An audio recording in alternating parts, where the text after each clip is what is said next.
অপেক্ষায় থাকে জোহরের ডাক দিব, আবার আমার বান্দাগুলো দৌড়ায় দৌড়ায় আবার আমার কাছে আসবে, আমি ওদের সাথে আবার দেখা করব, ওরা আবার দাঁড়ায় বলবে আলহামদুলিল্লাহ রাব্বিল আলামিন, ওরা আবার দাঁড়ায় বলবে আর রহমানির রহিম, ওরা আবার দাঁড়ায় বলবে মালিক ইয়াউমিদ্দিন। আমার বান্দা আসবে, কিন্তু বান্দা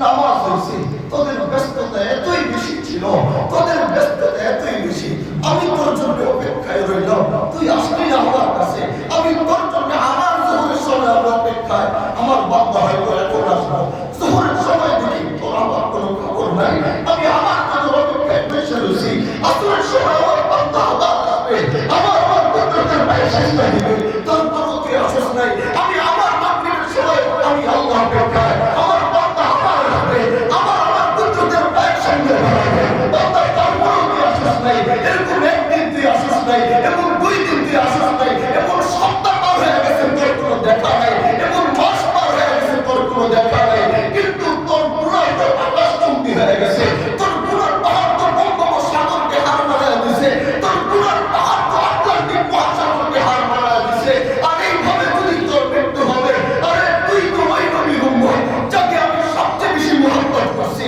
যাকে আমি বলছি ওয়া মা আরসালনাকা ইল্লা রাহমাতাল লিল আলামিন, যাকে আমি বলছি ওয়া মা আরসালনাকা ইল্লা কাফাতাল লিন-নাসি বাশীরান ওয়া নাযীরা, যাকে আমি বলছি ইয়া আইয়ুহাল মুযাম্মিল কুমিল লাইলা ইল্লা কালিলা, যাকে আমি বলছি ইয়া আইয়ুহাল মুদ্দাসসির কুম ফাআনজির। আর ওই কিয়ামতের ময়দানে পাহাড় পরিমাণ ব্যবহার নিয়ে যখন তুই আমার সামনে দাঁড়াবি, আর ওই সময় যখন জাহান্নামের ঘোষণা হয়ে যাবে, আমার মাহবুব তো আমাকে ডাক দিবে আল্লাহ,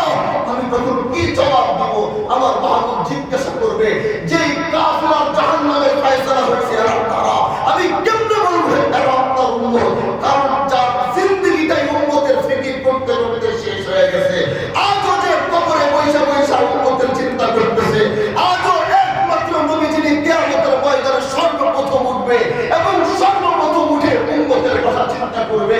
এই উম্মতের জাহান্নামের ফয়সালা আল্লাহ পাক কেমনে তার মাহবুবকে শোনাবে? এজন্য আল্লাহ বলেন বান্দা এই গুনার যে পাহাড় হয়ে গেছে, আসমান পর্যন্ত হয়ে গেছে, এজন্য এমন এক মাসের আগমন তুমি আল্লাহ ঘটাইছি, এই মাসের বর্ণনা তোমাদের মতো ইয়া আইয়ুহাল্লাযীনা আমানু কুতিবা আলাইকুমুস সিয়াম, এই যে সিয়াম এটা তোমাদের উপরে যেমন